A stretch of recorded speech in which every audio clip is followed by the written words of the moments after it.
Estamos hablando de la primera serie que dirige Alfonso Cuarón, Disclaimer. Desprecio. Desprecio, que le pusieron en español. No sé por qué me cuesta trabajo el A mí nombre. también me cuesta recordar el nombre de Desprecio. No sé por qué. Desprecio. Ajá, se llama Disclaimer, pero en español le pusieron Desprecio. Esta serie escrita y dirigida por Alfonso Cuarón y además fotografiada por el Chivo Lubezki, que quien conozca a este dúo, pues ya sabe que siempre que trabajan juntos, pues hacen cosas muy chidas, ¿no? Sí, de acuerdo. Entonces, por ahí estaba escuchando unas entrevistas de Alfonso Cuarón y pues él decía que pues se había sentado justamente con el Chivo Lubezki, que también funge como productor de la serie, y pues armaron esta historia, ¿no? Que son 7 capítulos de 45 minutos aproximadamente cada uno de ellos, pero que como pues Alfonso Cuarón y el Chivo Lubezki solo saben hacer cine, pues ellos lo hicieron en formato cine, ¿no? Entonces es una película de 7 capítulos que pudo haber durado 6 horas, pero que ellos las hicieron como fragmentaron en 7 capítulos. Quisiera empezar hablando de esta serie que de entrada, sin echar tanto choro y a profundizar en ella, se la recomendamos. De una vez. De una Vayan a vez, verla. anótenla en su lista de cosas que ver para el fin de semana. De verdad, la calidad visual que entregan Cuarón y el Chivo Lubezki en esta serie está impresionante. Sí, está muy bien. Visualmente es una serie que se puede apreciar. De repente es de esas series que si le pones pausa, puedes imprimir ese Es un cuadro. cuadro, Sí, es un cuadro. es un cuadro y lo puedes Totalmente pegar de ahí en tu acuerdo. sala. Sin broncas, porque es preciosa, es muy, muy bonita en cuestión visual.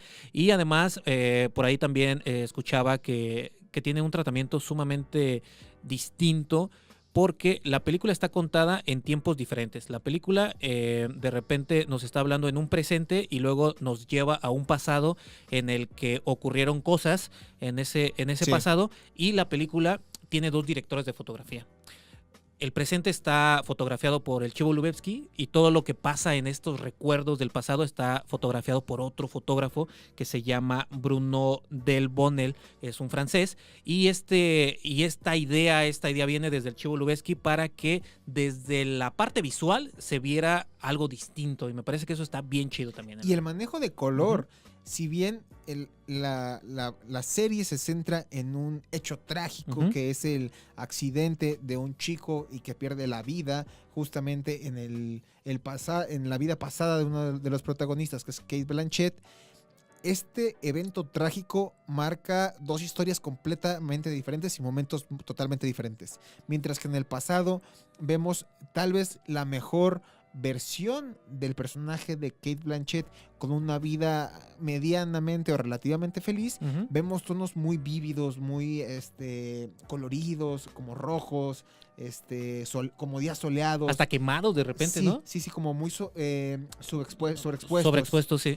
Mientras que en el presente, cuando el personaje de Cate Blanchett está a punto de poner, digamos, en juego su carrera y su vida y perder todo por lo que ha construido, es un cuadro totalmente gris, en tonos grises, en tonos apáticos, en momentos muy melancólicos, y desde ahí se nota la diferencia en la perspectiva que se ve visualmente en estas 2 historias. Sí, completamente. Y creo que eso le juega muy bien a la serie, porque precisamente decía Cuarón que él rebota todas las ideas con el Chivo Lubezki, ¿no? Que desde que se le ocurre una idea, desde el planteamiento, desde la misma historia, entonces el Chivo Lubezki es como su mano derecha durante todo el proceso, ¿no? Y se nota mucho que el Chivo Lubezki tiene mucho que ver en la cuestión visual. Está muy metido en cómo se ve la serie, y creo que eso está muy chido por un lado. Y por otro lado, creo que en la parte narrativa, a ver, esta serie me parece que tiene 2 cosas súper chidas. Una es la parte visual, que ya dijimos, de Chivo Lubezki, y la otra es la narrativa, cómo nos plantean la historia, que es un planteamiento completamente distinto a lo que estamos acostumbrados. De repente vemos que se están contando esta historia de lo que pasó en el pasado, válgame la redundancia, pero además está contada por unos tercero, ¿no? Por unos personajes, por unas voces en off, por unos narradores que a veces funcionan como narraciones en presente, a veces en pasado, a veces en futuro, y aparte tenemos otra narración que es desde un libro. O sea, desde un libro nos está contando la historia y eso está bien interesante porque uno como espectador tiene que estar atento a quién nos está contando qué parte de la historia, desde qué tiempo gramatical, si nos lo están contando desde el pasado, desde el presente, desde el futuro o desde el libro, ¿no? Entonces eso al espectador creo que lo tiene ahí en un juego sumamente interesante en el que tienes que ir siguiendo el hilo de lo que está pasando desde 4 narraciones distintas. Y que normalmente lo podemos identificar en estos relatos cuando una de las narraciones, que es la del libro, Ujú. empieza a describir no solo lo que está pasando en escena, sino también describe las emociones Sí. que sienten los personajes ante ciertas circunstancias, aunque inexpresivamente lo transmitan en la pantalla. Sí, completamente. Me parece que eso está bien chido y me parece que es un juego muy padre que nunca se había hecho, por lo menos yo no lo había visto en una No, serie de televisión y me clavé a escuchar entrevistas del buen Cuarón a ver qué era lo que decía al respecto y él lo que decía es que de repente las narraciones se contradicen. De repente un narrador te explica algo que pasó y luego otro narrador te explica lo mismo pero diferente. O sí. ya le movieron algo, le cambiaron un detalle o demás.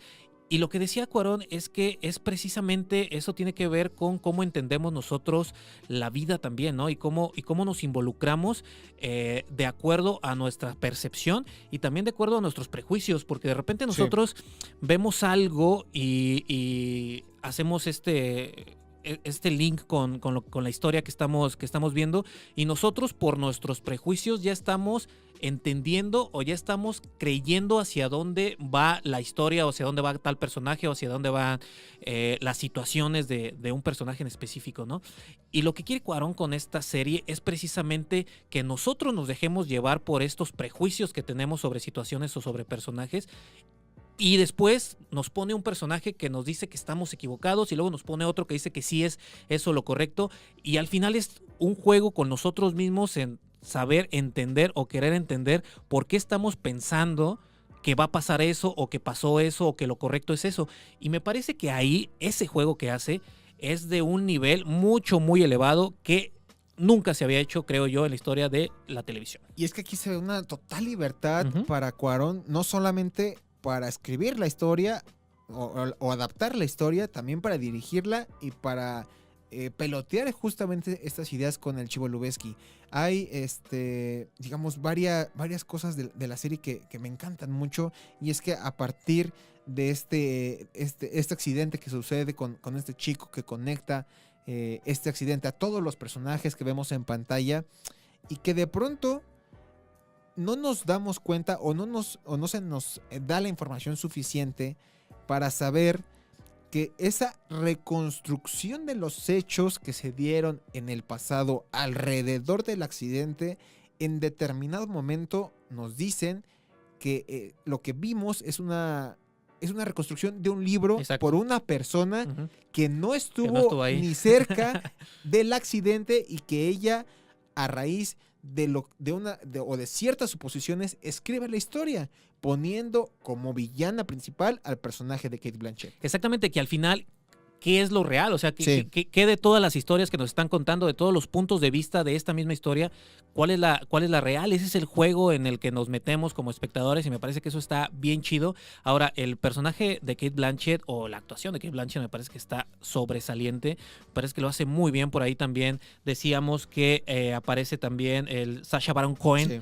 que es el esposo en este caso de Kate Blanchett, que seguramente ustedes lo recordarán más como Borak, este personaje de comedias negras muy, muy famoso por ahí de los 2010, donde Sí. se hizo, de hecho estuvo nominado a un Oscar como mejor guión adaptado. Sí, Sacha Baron Cohen estuvo nominado como mejor guión adaptado precisamente por Borak. Es este personaje irreverente, cómico, que en esta serie en particular funciona completamente distinto a como lo hemos visto en anteriores trabajos, porque aquí es un esposo, pues, medio tonto en ciertas ocasiones, como que se deja sobajar, todo el tiempo está siendo humillado. Y que de cierta Es... forma también pone en la mesa este tema de la masculinidad Ujú. frágil, ¿no?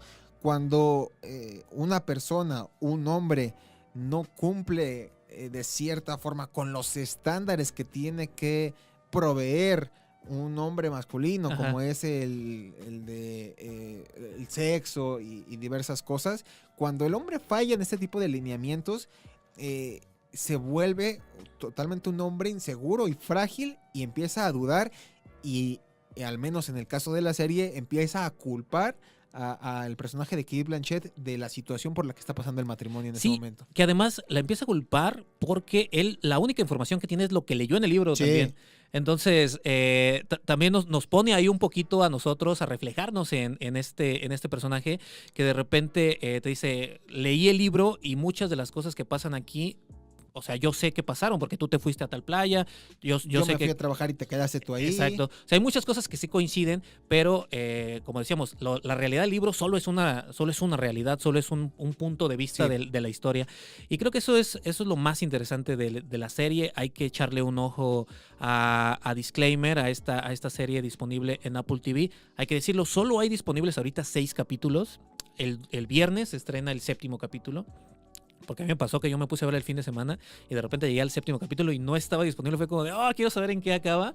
Y pues ya no, me tengo que esperar hasta el viernes. Pero los primeros 6 capítulos, los 6 que están disponibles ahorita en Apple TV, me parece que valen toda la pena del mundo. Es una forma distinta de consumir una serie. Es una forma distinta de entender la narrativa de una historia.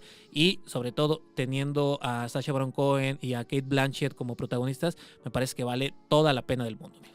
Y si tendríamos que ponerle un tacha o algún pero a esta serie, yo lo único que diría es que me parece que la promoción y la publicidad que se le hizo a esta serie podría decir que fue nula o casi nula. De hecho, se habló mucho de esta serie solo en festivales de cine. Sí, totalmente. Solo en festivales, porque se estrenó en Venecia. Bueno, se estrenaron 2 capítulos, pero es que también no se podía estrenar completa. Creo que se estrenaron 2 capítulos en Venecia. También en el Festival de Canadá también se estrenaron un par de capítulos. Y me parece que aquí en Morelia también se estrenaron un par de capítulos, los primeros capítulos. Entonces, los primeros 2 también creo. Los primeros 2 capítulos. Entonces, esa fue la publicidad de la serie. Lamentablemente sí siento que a lo mejor pudieron haber explotado mucho más la figura de Alfonso Cuarón y la del Chivo Lubeski. La de Kate Blanchett, que hay que decirlo. O sea, Kate Blanchett es una 2 veces ganadora de los Óscares, ha estado nominada 8 veces a los Óscares, entonces es una garantía 100%. Lo acabamos de ver hace un par de años en la película de Tar, donde estuvo nominada también al Oscar, no ganó, pero estuvo ahí nominada. Entonces, creo que los elementos estaban puestos para que fuera una serie interesante y lo está haciendo. Por lo menos los primeros 6 capítulos me parece que ya cuentan algo completamente diferente, nos meten en un universo en el que nadie nos había metido y creo que eso vale mucho la pena. También decirlo que probablemente no se le hizo tanta publicidad porque pues, es de Apple TV y Apple TV es esta plataforma que a lo mejor no lanza cosas no es tan comercial, ¿no? Sí, con tanta parafernalia, pero que de repente saca cada año por lo menos 1 o 2 series que valen toda la pena del mundo. Y ya lo comentábamos en el programa de Metrópolis a las 7:30 con Luis Oleg, a las 7:30 por la 94.7. Así, de primera instancia se me viene a la mente varios contenidos de Apple TV. Ted Lasso, Severance, sí. Disclaimer, La familia de medianoche. La familia de medianoche, el documental de Steel. Hay una serie con Harrison Ford que también creo que está bastante buena. Se me olvida ahorita el nombre, pero hay sin duda alguna como 6 o 7 contenidos que valen muchísimo la pena, que bien rentando la plataforma 2 meses puedes armarla para disfrutar todo ese contenido. Sí, completamente, sí, estoy de acuerdo contigo. La verdad es que es de esas plataformas donde de repente se estrena algo, pero se enteran pocas personas y termina siendo la mejor serie del año, ¿no? Entonces hay que echarle ahí también un ojo a los estrenos de Apple TV. Seguramente próximamente ya estaremos hablando también de Familia de Medianoche, que hasta ahorita va bastante bien la serie. Fíjate que a mí me recordó mucho esta serie de Disclaimer a la película de Animales Nocturnos. Claro, sí, con Jake Gyllenhaal y esta Amy Adams. Que totalmente. también sucede todo en 2 realidades, en el presente y en todo lo que ocurre en un libro, ¿no? Que más o menos siento que va por ahí.